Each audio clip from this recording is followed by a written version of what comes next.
Bonjour à tous, le 17 mars on fête Saint-Patrick, le saint patron de l'Irlande. C'est la fête la plus importante du pays.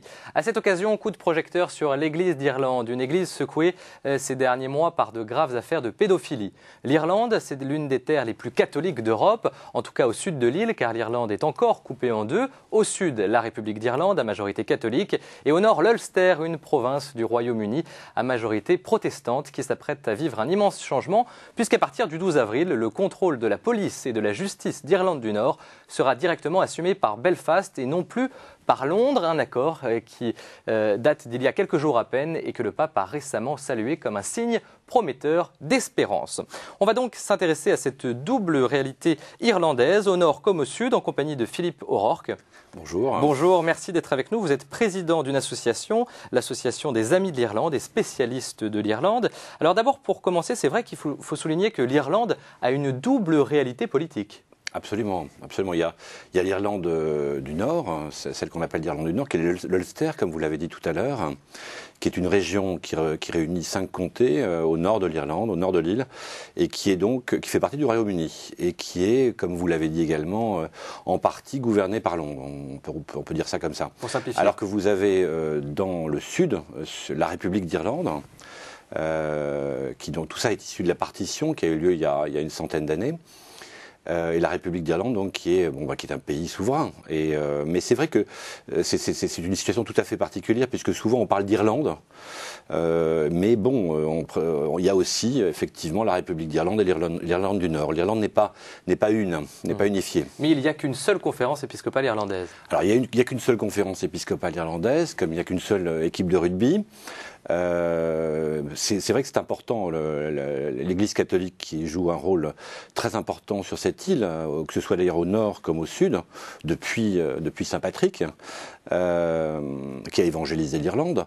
L'Église catholique donc n'a pas souhaité se séparer en deux et suivre la partition. Saint-Patrick qu'on fête dans le monde entier d'ailleurs, hein, pas qu'en Irlande. Absolument, Saint-Patrick est le plus grand saint évangélisateur, dit-on, qu'on fête dans le monde entier. On le fête aussi dans le monde entier parce que c'est devenu un peu une fête commerciale, sponsorisée par des marques de breuvages, de boissons, pardon. Et puis il y a une diaspora irlandaise dans le monde entier, surtout, notamment aux c'est ça. Il y a une États-Unis. diaspora irlandaise qui a permis de faire connaître la Saint-Patrick. Et là où la Saint-Patrick était le plus célébrée, elle est encore, c'est aux États-Unis. C'est dans les grandes villes que sont New York, Chicago, Boston, où il y a des fêtes absolument gigantesques. Saint-Patrick a évangélisé l'Irlande à quel siècle? C'est le 5e siècle, après Jésus-Christ. Et donc, c'est une histoire qui est très, très belle, hein. Même s'il y a une part de légende, on ne sait pas exactement quelle est la part de légende, mais il y a une part de réalité, puisqu'il a quand même écrit, il a laissé des textes, hein, notamment un texte qui s'appelle Confessio. L'histoire de Saint-Patrick, brièvement, c'était le fils d'un patricien romain qui était dans le Pays de Galles, en Cornouailles, et qui a été donc fait prisonnier par une bande de Gaëls qui venaient d'Irlande, qui l'ont ramené, qui l'ont fait prisonnier en Irlande, où là on lui a demandé, comme peine d'ailleurs, c'était pas trop méchant, on lui a demandé de s'occuper de moutons, donc il est devenu pasteur, berger, et donc au fil des ans il a appris la culture gaélique, la religion de l'époque, qui était une religion basée sur le druidisme, polythéiste, celte. Et donc, puis la langue évidemment, et il s'est fait un peu reconnaître par ses geôliers, on peut dire, et il s'est enfui. Et il est venu en France et il a rencontré l'évêque d'Auxerre, qui est devenu Saint-Germain-l'Auxerrois, qui lui a demandé d'aller voir le pape de l'époque, qui lui a confié une mission, c'était de revenir en Irlande, évangéliser l'île. Et ce qu'il a fait, sans une goutte de sang, en évangélisant les druides, parce qu'il avait compris qu'il fallait 20 ans de connaissances pour faire un druide, et qu'un druide parlait d'égal à égal avec un chef de clan. Qui ont évangélisé l'île ensuite. Et ensuite, c'est les druides qui ont évangélisé l'île, mais d'une manière particulière, uniquement avec des monastères. pas du tout pas de clergé séculier, ce qui a donné lieu donc au monachisme celte, qui est un truc tout à fait particulier, enfin une situation tout à fait particulière. Et la Saint-Patrick, c'est encore considéré aujourd'hui comme une fête religieuse en Irlande, au-delà du folklore, et vous disiez de ces fêtes avec des boissons alcoolisées? C'est une bonne question. Comme l'Irlande a été quand même beaucoup sécularisée avec notamment la croissance. Et puis il y a eu les problèmes dont on va parler tout à l'heure qui font qu'une grande partie des jeunes se sont éloignés de l'Église. Donc aujourd'hui, je dirais, c'est à moitié une fête religieuse parce qu'il y a encore 45% environ d'Irlandais qui pratiquent, alors qu'il y en avait 90 il n'y a pas si longtemps. Mais c'est aussi une fête commerciale. Et cette année, on va le dire, la Saint-Patrick se déroule pour l'Église et pour les Irlandais sur fond de scandales liés à des graves affaires de pédophilie. En mai dernier, un premier rapport faisait état à la fois des abus sexuels et mauvais traitements physiques et psychiques dont ont été victimes des milliers d'enfants scolarisés dans des institutions catholiques depuis les années 40 en Irlande. Mais le scandale a pris une nouvelle dimension cet automne avec la publication par le ministère de la Justice irlandais d'un deuxième rapport qui accuse certains évêques irlandais d'avoir couvert les actes de prêtres pédophiles. Depuis la publication de ce rapport, 4 évêques ont déjà annoncé avoir présenté leur démission au pape, qui pour l'heure a accepté celle de l'évêque de Limerick, monseigneur Donald Murray. Benoît XVI qui a fait part de son indignation devant les crimes atroces et scandaleux perpétrés pendant une trentaine d'années. Le pape qui par ailleurs a convoqué au Vatican les 24 évêques irlandais pour 2 jours de réunion exceptionnelle autour de ces épineux dossiers concernant la pédophilie en Irlande. C'était le 15 et 16 février dernier et les évêques irlandais ont entre autres reconnu leurs erreurs de jugement et leurs omissions. Explication en images de nos confrères d'H2O News. L'exploitation sexuelle des enfants et des jeunes par des représentants du clergé est un crime et un péché grave qui offense Dieu et blesse la dignité de la personne, a déclaré Benoît XVI lors de sa rencontre de 2 jours avec les évêques irlandais consacrée à un examen de la situation de l'Église locale. Un communiqué publié à l'issue des travaux rapporte que le pape a exhorté les évêques à faire face à la crise actuelle avec honnêteté et courage. Benoît XVI souhaite par ailleurs que cette rencontre permette aux évêques de parler d'une seule voix. Il a également fait allusion à la crise plus générale de confiance qui affecte l'Église et a lié cela au manque de respect pour la personne humaine, affirmant que l'affaiblissement de la foi a contribué au phénomène de l'abus des mineurs. Benoît XVI a enfin souligné la nécessité d'une réflexion théologique plus profonde sur toute la question et a appelé à une meilleure préparation des candidats au sacerdoce. Les évêques ont eu l'occasion de discuter du projet de lettre pastorale du pape aux catholiques d'Irlande. Oui, la polémique n'est pas terminée puisque certaines associations demandent maintenant la démission du primat d'Irlande, le cardinal Sean Brady, qui est au cœur de la tourmente. Hein. Absolument, oui. C'est un véritable drame pour l'Église catholique irlandaise parce qu'elle a couvert quand même, la hiérarchie catholique irlandaise a couvert pendant 30 ans, plus de 30 ans, parce que ça fait longtemps que ces affaires ont démarré, a couvert donc non seulement un certain nombre de prêtres pédophiles qui avaient fait l'objet de plaintes pourtant de la part de familles, mais il y a eu tout un système de dissimulation, il y a même eu probablement d'après ce que dit le rapport Murphy, il y a eu aussi la police qui s'est sentie gênée d'enquêter trop dans les milieux. Il n'y a pas que l'Église. Oui, il n'y a pas que l'Église. Et même ça va jusqu'au gouvernement, puisque il ne faut pas oublier quand même que l'Église d'Irlande, l'Église catholique irlandaise, parce que l'Église d'Irlande, c'est aussi le nom de Church of Ireland, qui est c'est autre chose. L'Église catholique irlandaise a été à l'origine de la République, et le parti au pouvoir de Eamon de Valera, le Fianna Fáil, était complètement marié avec l'Église. D'ailleurs, Eamon de Valera, qui est le De Gaulle irlandais, qui a été 3 fois président de la République, qui était aussi qui a fondé l'IRA avant, il s'est fait enterrer dans son costume de tertiaire franciscain. Donc il y avait un mariage jusqu'à il n'y a pas si longtemps entre l'Église et la politique, qui fait que l'affaire est encore plus grave. Alors on attend désormais la lettre que Benoît XVI doit envoyer aux catholiques d'Irlande.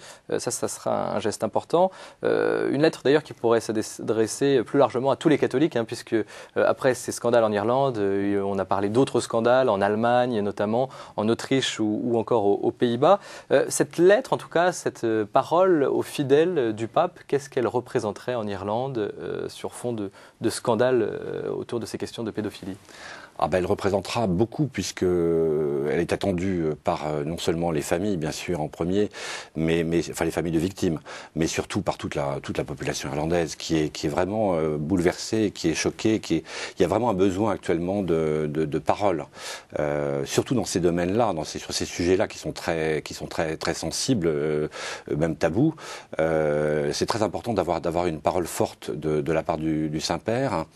Mais il y a aussi besoin d'un travail considérable pour éviter que ça se reproduise, parce qu'il y a eu aussi l'Église des États-Unis, où il y a quand même d'énormes problèmes. Il faut quand même savoir qu'il y a 1 ou 2 diocèses aux États-Unis qui sont en faillite parce qu'ils ont dû ils ont dû payer des condamnations très fortes aux familles de victimes. C'est pas un problème qui s'arrête aux frontières d'Irlande, bien entendu. Il y a l'Australie, c'est pas un problème qui s'arrête aux frontières d'Irlande. On le voit bien ces jours-ci, et ça pose le problème de la formation des séminaristes et du discernement aussi. Nous sommes en train de vivre la déconstruction d'un tabou, c'est ce que disait un évêque irlandais interrogé après cette rencontre avec le pape.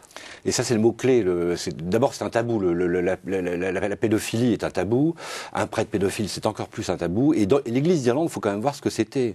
Elle avait un rôle considérable. Donc elle a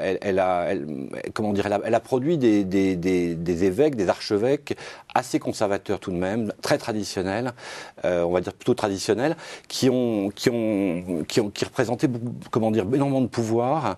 Et moi, je l'ai vu, quand je suis allé en Irlande, j'étais frappé par le pouvoir que pouvait avoir l'Église et le côté politique que ça pouvait représenter parfois. Ouais. Et du coup, on n'est pas étonné après qu'il y ait eu pour se protéger, il y a eu ce mur du silence, en fait, de façon à ce que surtout personne ne parle de ça, et ce qui fait que ça a créé des dérives terribles, puisque pour dissimuler des preuves, il y a eu des tas de choses qui ont été faites qui sont absolument dramatiques. Comment maintenant rétablir la crédibilité spirituelle et morale en Irlande? C'est ce que souhaitait le pape pendant cette rencontre. D'abord, il y a toujours de l'espoir, il y a toujours de l'espérance. Il y a des heureusement, la grande majorité des prêtres, même des évêques sont des gens remarquables. Je dirais même maintenant le travail de nettoyage entre guillemets est en train de s'achever, mais il n'est pas tout à fait terminé, puisqu'il y a encore des cas qui se posent, des questions qui se posent. Je pense que l'Irlande va être prête à tourner la page. Ça peut être le point de départ d'un renouveau. Je pense que de toute façon, elle peut pas tomber plus bas. Elle peut pas tomber plus bas qu'elle n'est aujourd'hui, puisque je vous ai cité tout à l'heure le chiffre de la participation à la messe, qui est de 45% environ d'après les derniers sondages en Irlande. C'était 95 il y a encore 20 ans. Alors justement, est-ce qu'on peut dire qu'aujourd'hui, l'Irlande était encore un bastion du catholicisme en Europe malgré ces affaires ? Écoutez, je sais pas. Oui, historiquement, ça reste un bastion parce qu'il y a toute une histoire de l'Église qui fait que quand même, c'est quand même pas banal d'avoir une Église qui a fondé une république, historiquement. Faut quand même pas oublier ça. Deuxièmement, il y a tous les missionnaires. Bon, il en reste encore beaucoup. C'est encore une terre qui envoie des missionnaires. Oui, il y a beaucoup de missionnaires. Il y a beaucoup de missionnaires. Il y a beaucoup de missionnaires absolument qui partent chaque année d'Irlande, que ce soit en Afrique, en Amérique du Sud, en Asie. Il y a une chute des vocations quand même, il y a une chute de la participation, actuellement effectivement il y a quand même une crise majeure.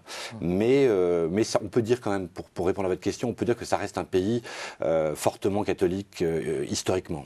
Ces dernières années, on a parlé du tigre celte, du tigre économique de l'Irlande. Est-ce que ce développement économique très fort, l'un des plus forts de l'Europe de l'Ouest ces 15 dernières années, a changé quelque chose dans son rapport à la foi pour les Irlandais, leur rapport à la foi? Oui, incontestablement. Il y a eu une sécularisation de la société irlandaise du fait de la croissance très forte que ce pays a connue et qu'on appelle effectivement, on appelait ça les années du tigre celtique.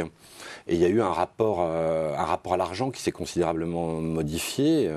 Il y a eu une course quand même à l'enrichissement, notamment sur le plan immobilier il y a eu une bulle immobilière ensuite. Et beaucoup de jeunes se sont déjà éloignés de l'Église.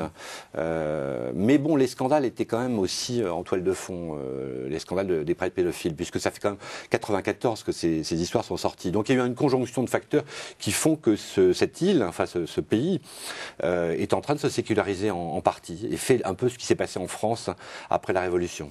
On peut parler de révolution culturelle aussi. je crois.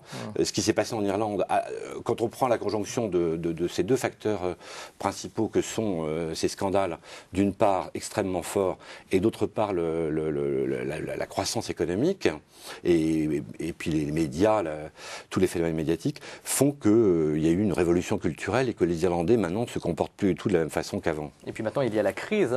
Si l'Irlande a très bien marché en termes économiques ces 15 dernières années, c'est aussi l'un des pays qui souffre le plus de la crise économique actuelle. Est-ce que ça aussi, ça modifie le paysage religieux, ou en tout cas l'attachement à l'Église des Irlandais? Est-ce que ça change quelque chose sur ce terrain-là? Non, pas vraiment, mais ça n'améliore pas l'ambiance. Donc indirectement, oui, c'est pas très bon. On parle d'une solidarité, d'une culture de la solidarité en Irlande. Alors ça, c'est un point qui est tout à fait intéressant. Moi, je pense que ce qui sauvera les Irlandais, si tant est qu'ils aient besoin d'être sauvés, mais enfin là, ils sont quand même en très mauvaise posture avec plusieurs gros dossiers. Ça va être justement cette solidarité qu'ils ont toujours eue. C'est un peuple solidaire. Et la diaspora est très importante. Et elle est très solidaire. Elle est même solidariste, si on peut s'exprimer ainsi. Donc il y a une force. Il y a une force avec la diaspora notamment. Mais ce qui s'est passé, la crise quand même affecte beaucoup l'île actuellement. Il y a quand même des drames économiques avec des grands promoteurs immobiliers qui font faillite, par exemple. Et avec des Irlandais qui à nouveau quittent l'Irlande pour aller s'installer, par exemple, aux États-Unis ou en Australie, par exemple. Absolument. Il y a à nouveau ces petites vagues d'émigration.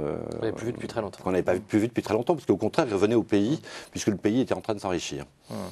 On va utiliser maintenant le drapeau irlandais, le drapeau de l'air, pour faire une transition. Symbole du drapeau irlandais, symbole de réconciliation entre le vert du mouvement catholique de libération et la couleur orange du protestantisme de la Maison Orange. Ça aussi, on est dans un symbole très fort en ce qui concerne ce drapeau. Absolument. C'est le drapeau de la République, tricolore comme le drapeau français, mais avec une symbolique très forte, absolument, comme vous l'avez souligné. Le vert pour les catholiques, l'orange pour les protestants, et puis le blanc. Parce qu'il faut rappeler que depuis le XVIe siècle, l'Angleterre essaye de convertir l'Irlande au protestantisme. Convertir, je ne sais pas, mais coloniser, c'est sûr. Mais de convertir aussi, vous avez raison, en partie. Mais enfin, comme ils n'ont pas réussi à convertir l'Irlande, l'Angleterre s'est retirée sur le nord de l'Irlande, sur 6 comtés, où elle avait donc une majorité protestante, grâce à des colonies de peuplement qui ont été effectuées, notamment avec beaucoup d'Écossais presbytériens.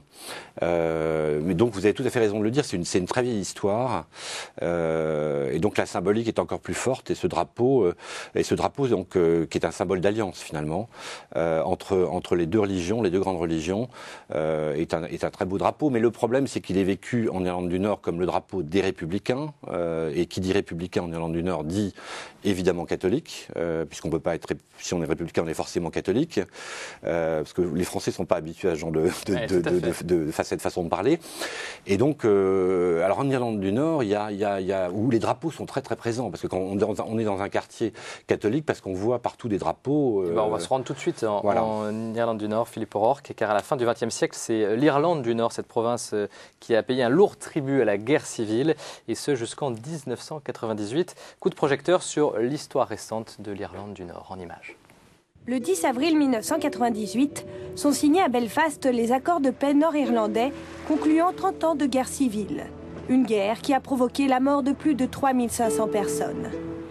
Quelques années plus tard, les deux principaux partis d'Irlande du Nord ont accepté de partager le pouvoir à l'issue d'une rencontre historique entre le pasteur Ian Paisley et Gerry Adams le 8 mai 2007. En créant un gouvernement d'union à Belfast, les anciens terroristes de l'IRA et les loyalistes du pasteur Ian Paisley mettent fin aux querelles opposant protestants et catholiques. Pour l'instant, les protestants représentent 53% de la population contre 44% de catholiques. Mais la communauté protestante s'inquiète de la poussée démographique dans les rangs catholiques, dont le taux de natalité est plus élevé que le leur. Il se pourrait bien d'ailleurs que d'ici quelques années, les catholiques deviennent majoritaires en Irlande du Nord. Un basculement historique. Oui, Philippe O'Rourke, est-ce que ça se passe bien aujourd'hui entre catholiques et protestants en Irlande du Nord? Parce qu'on a l'impression qu'il ne se passe plus grand-chose. Alors ça dépend de ce qu'on entend par aujourd'hui. Si aujourd'hui, ces derniers mois, ces dernières années, toutes dernières années, c'est tendu. Ça se passe pas très bien, mais ça pourrait se passer plus mal. Par contre, si votre question est relative aux 20 dernières années, c'est extraordinaire quand même ce qui s'est passé. Il y a eu un processus de paix qui a été enclenché avec le Good Friday Agreement en 98, qui a été suivi quand même en grande partie. Et moi, je suis très optimiste de ce point de vue-là, puisqu'il y a une culture de paix qui se concrétise au quotidien. Vous savez, par les églises. Les églises ont aidé. Les églises ont toujours été plutôt facteurs de paix. Vous savez, hein, il y a des clichés qui courent comme quoi l'IRA étant catholique était lié à l'Église, mais en fait l'Église a jamais été vraiment, à part quelques prêtres évidemment, mais l'Église a jamais été vraiment un facteur de guerre. Hein. L'IRA, faut rappeler que c'est cette armée républicaine irlandaise catholique. Par définition. Il y a eu des attentats commis par l'IRA pendant toutes ces années. Ah oui, l'IRA a commis énormément d'attentats, bien sûr, jusqu'en 98 justement, mais il y avait aussi des milices paramilitaires protestantes. Faut pas l'oublier, qui ont commis aussi, elle était des deux côtés. On a vu d'ailleurs sur ces images Gerry Adams et Ian Paisley, qui sont deux anciens extrémistes, j'ai envie de dire, des deux côtés, qui sont aujourd'hui au pouvoir en Irlande du Nord. C'est ça. Et donc pour répondre à votre question, je suis plutôt, moi personnellement, j'ai été même surpris en bien par le fait que ces deux hommes puissent se parler et travailler ensemble, puisque l'un était le leader des orangistes finalement, des loyalistes, donc la partie la plus radicale, la plus dure en tout cas des protestants, et puis Gerry Adams, le chef de Sinn Féin, qui est la branche politique de l'IRA. Donc les imaginer un jour, et aujourd'hui, c'est ces deux partis-là qui dirigent Belfast, enfin le Parlement, et le processus qui est en cours, je trouve quand même que globalement, ça a été merveilleux de voir à quel point ça a pu permettre que les armes se taisent. Il n'y a quasiment plus d'attentats, il n'y en a plus d'attentats d'ailleurs. Très peu. À partir du 12 avril, ce que je disais en début d'émission, le contrôle de la police et de la justice d'Irlande du Nord sera directement assumé par Belfast et non plus par Londres. Un accord qui a été trouvé il y a quelques jours et que le pape, je le rappelle, a récemment salué comme un signe prometteur d'espérance. Qu'est-ce qu'il y a derrière cet accord en fait? Ça veut dire que Belfast va avoir sa propre police, sa propre justice? Qu'est-ce que ça veut dire? Ça veut dire un peu ça, oui. C'est que Belfast va pouvoir avoir ces pouvoirs-là, qui sont des pouvoirs régaliens, qui sont très importants. La police et la justice, c'est très important pour une région autonome. Donc ça devient un pays en tant que tel? Ça ne deviendra peut-être pas un pays au sens international du terme, en tout cas une région autonome, un peu comme l'Écosse actuellement, un peu aussi comme certaines régions espagnoles. Et c'est très important, pourquoi? Parce que la police, il faut savoir que la police en Irlande du Nord était extrêmement mal considérée par les catholiques, puisque non seulement 97% des policiers, jusqu'à il n'y a pas si longtemps, étaient protestants, mais ils avaient tendance parfois à ne pas regarder les crimes des milices paramilitaires protestantes. Ou les attentats des milices paramilitaires protestantes. Et donc il y avait donc ce sentiment très fort dans la communauté catholique que la police n'était pas la leur. Donc c'est un enjeu primordial. Et sur le plan de la justice, c'est pareil, puisqu'il y a la justice est aussi quelque chose de très important. Et ça ne risque pas de créer des tensions entre catholiques et protestants aujourd'hui il y a des tensions. C'est pour ça que j'étais un peu mesuré tout à l'heure sur. Il y a des tensions sur quoi en fait? Il y a des tensions sur le fait qu'il y a des élections qui se profile dans 3 mois, il y a un parti ultra-conservateur qui s'est créé à la droite du DUP de Paisley, donc qui menace de prendre des voix au parti protestant qui est déjà assez conservateur sur sa droite, si je puis dire, si je peux m'exprimer ainsi. Et donc il y a des blocages qui se font, parce que comme la province est actuellement gouvernée par deux partis un peu extrêmes quand même, historiquement, que sont le Sinn Féin et le DUP, il y a les autres partis qui sont pas contents aussi de ne pas être tellement dans les coulisses des négociations sur la dévolution, notamment de la police et de la justice. Donc il y a des tensions très très fortes en permanence. Il y a eu sur plein de sujets, on le voit, notamment quand il y a eu cette fameuse affaire de la femme du Premier ministre qui a trompé son mari avec un jeune, etc. et qui aurait utilisé sa fonction pour pouvoir financer son restaurant, je crois. Donc ça c'est pour des questions politiques, mais d'un point de vue écuménique, est-ce que ça se passe bien entre catholiques et protestants? Ça se passe plutôt mieux qu'on croit. Il y a des clichés en France, vous faites bien de poser la question. On imagine que ce sont des guerres de religion. Pas du tout, c'est très politique. On est catholique pas parce qu'on va à la messe, on n'est pas catholique pas parce qu'on croit. On est catholique parce qu'on a un nom catholique. On est catholique parce qu'on dit Derry au lieu de dire Londonderry. C'est les mots parfois qui font que vous êtes catholique ou parce que vous êtes dans un quartier surtout. Donc on n'est pas du tout sur... Et donc les églises n'ont pas été tellement criminogènes finalement depuis ces 30 ou 40 dernières années. Elles ont été au contraire facteur de paix. Il y a un écuménisme qui est à l'œuvre. C'est pas facile. Il y a par exemple un sujet qui est très important, qui sont les écoles confessionnelles, puisque plus de 90% des jeunes d'Irlande du Nord vont dans les écoles confessionnelles de leurs parents. Ce qui ne favorise pas ce que l'on souhaite, c'est-à-dire en fait des écoles avec de la diversité, ce qu'on appelle les écoles mixtes ou des écoles mixtes intégrées. Il nous reste 20 secondes. En un mot, est-ce que vous pensez que dans quelques années, bientôt, dans un avenir proche, l'Irlande du Nord et l'Irlande du Sud seront réunifiées ? Ça me paraît difficile quand même. C'est mal connaître l'histoire de l'Irlande. Faut pas oublier qu'il y a quand même des protestants qui sont en Irlande du Nord depuis 400 ans. Bon, voilà. Donc ça me paraît très difficile, mais c'est possible. On ne sait jamais avec la démographie, mais ça prendra beaucoup de temps et avec un grand changement de mentalité. Merci Philippe O'Rourke. Je rappelle que vous êtes président des Amis de l'Irlande. Et puis merci de votre fidélité. On se retrouve la semaine prochaine pour un nouveau voyage à travers les églises du monde. Thank